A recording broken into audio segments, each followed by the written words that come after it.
Hey guys, welcome back to Black, White, and the Grays. My name is Kylie. Last time you saw this garden, it was snow covered.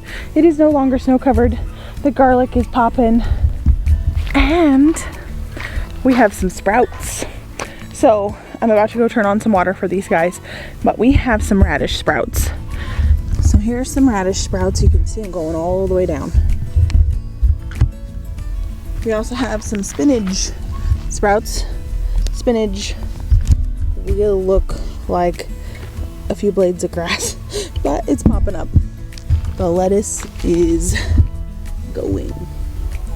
Can you see it? We also have a few more sprouts. Carrots take just a little bit longer to germinate than those quick germinating crops.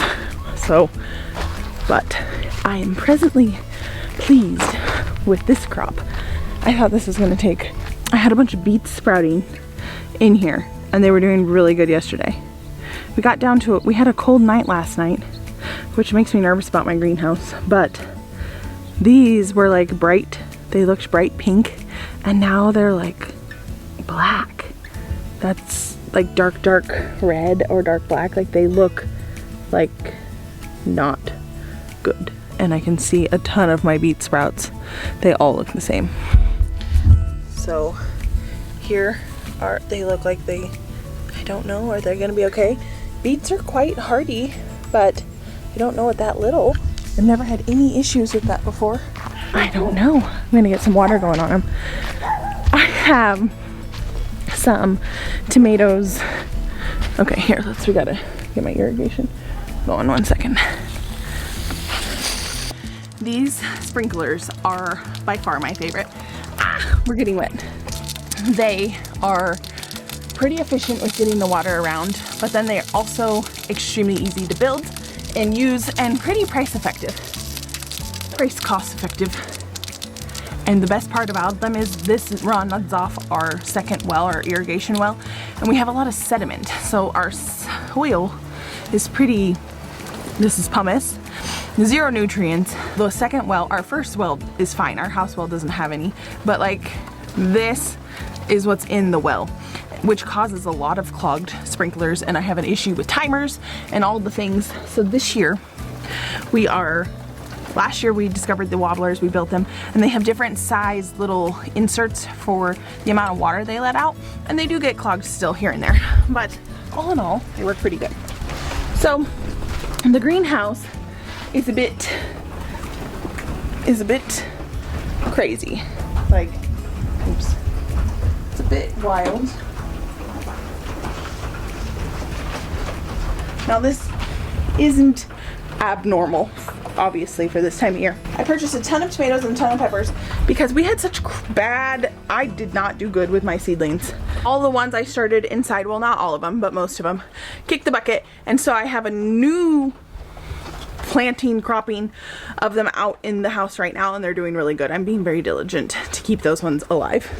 But so I bought some because I knew if I didn't, we were going to be really behind and not get as much fruit as I wanted. So I purchased a ton of tomatoes and a ton of peppers. Some, I think they're all determinants, and they're going to get planted up in here probably this week because I had them covered. I forgot to cover them last night, which is why I was scared to come in here and look, but they keep surviving. Last night we were down in the low 20s, and things are still, this is when this greenhouse is a major benefit. Now in the heat of the day, because it's like half in ground, it gets way hotter than an above ground greenhouse. But with the shade cloth, it keeps it under control. And in the nights when it's still freezing cold out, literally freezing cold out, it keeps it so insulated and so covered that even frost sensitive plants can survive, like tomatoes and peppers. They are doing so good. Look at these guys. They need some water, but they're doing so good. It's getting out of control in here. All these flowers you're seeing need to get potted up. I don't know. So all these flowers in here are for my own personal annuals. I need to trim these peas. They are getting out of hand. Like these are way too, they're like beyond when they should have been put in the ground. So I'm going to set them outside today, let them get used to the sun again. We're gonna have to plant these up tomorrow and trellis them up because they are already over a foot tall. This is out of control. So we have tomorrow, we have some extra help on the farm, and that'll be the perfect day to get these peas going. We also, I'm gonna take you around outside in the flower garden and show you what we got going on, which isn't much, but more than what we had.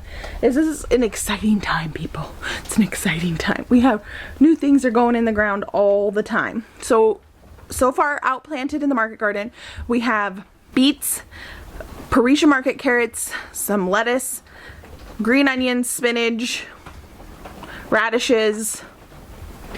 I still need to plant my kale and my Swiss chard. Like, I need to do that ASAP. Like, it needs to get done. I'm starting to stress myself out by not getting it in. Storage carrots. Did I already say beets? We got our good first succession in. It's been a couple weeks since then. Everything's starting to pop up, and now we need to get another succession going of other things. Like I said, I gotta get my kale, I need to get my turnips, I need to get Swiss chard, a lot of more greens, arugula, mustard. I should have gotten that in 2 weeks ago, but here we are. We had a lot of people out so the last few weeks, and so this week we're playing catch up, and that's okay. We got a lot in for ourselves. Oh, we also have potatoes out there. Holy smokes. So all these, we'll have a video hopefully later this week. It's May now. And around May 1st is when I start potting up my window boxes and getting all my annuals in and ready to go, because it's when it really starts. I don't know, when we're ready to go. And my window boxes are covered by our roof, so it does help out a bit. We do have a lot of construction going on right now. One project just finished up, which is a big deal. And then we have another one about to start, which is it's like way bigger than the first project. So that's the only thing I'm concerned about. I think all my window boxes and everything will be fine. I'm just not gonna have some cute annuals around the front of the house, because that's about to get torn down and rebuilt. So with that being said, we got a lot to pot up. We got a lot to get going this week. We got a lot to plant, but let's go outside. Oh, let me put my peas outside before I forget. Now that I can barely walk in here, I feel like spring has sprung.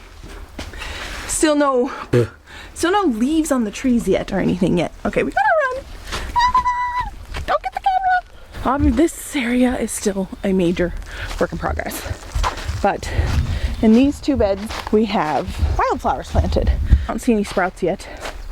We put down this roll of cardboard paper. It's not my favorite. We were running out of cardboard, and so I purchased it because we were going out of town and I needed our employee to keep going on the beds, and we ran out of cardboard.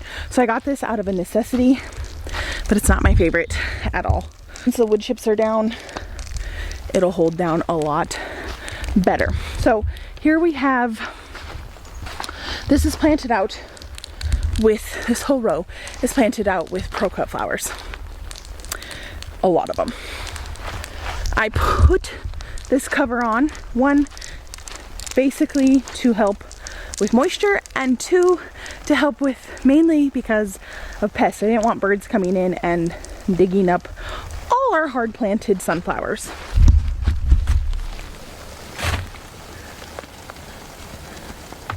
No germination yet. So no official germination in this row yet, but I did find a seed and it was cracked and coming out. So it is starting. It is starting, people. I can already see weeds coming up through this stuff, which is such a piss off. But what can you do? We're gonna have to get on top of it. This bed has also been planted with branching sunflowers. The frost cover on this is not staying on. I did not put frost cover on to protect them. They will do just fine out here. They can handle all the frost and freezes. The last thing is this. This is kind of weird, but this whole bed area, you can see this is all yarrow. And we have a ton of wild yarrow, but this is intentionally planted. It's a bunch of cool different colors.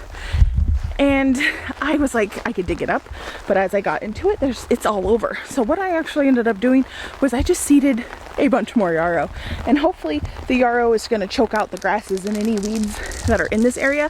And we just kind of lightly raked it in And we're just hoping for the best, that we have a really good, that Yarrow just takes over this whole bed area. So my wobblers are awesome.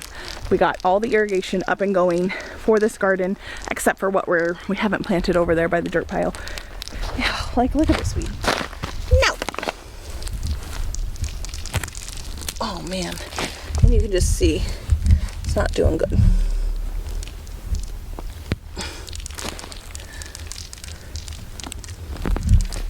Like, that cardboard paper has already dissolved. It is not the greatest. It's $15 for 100 feet.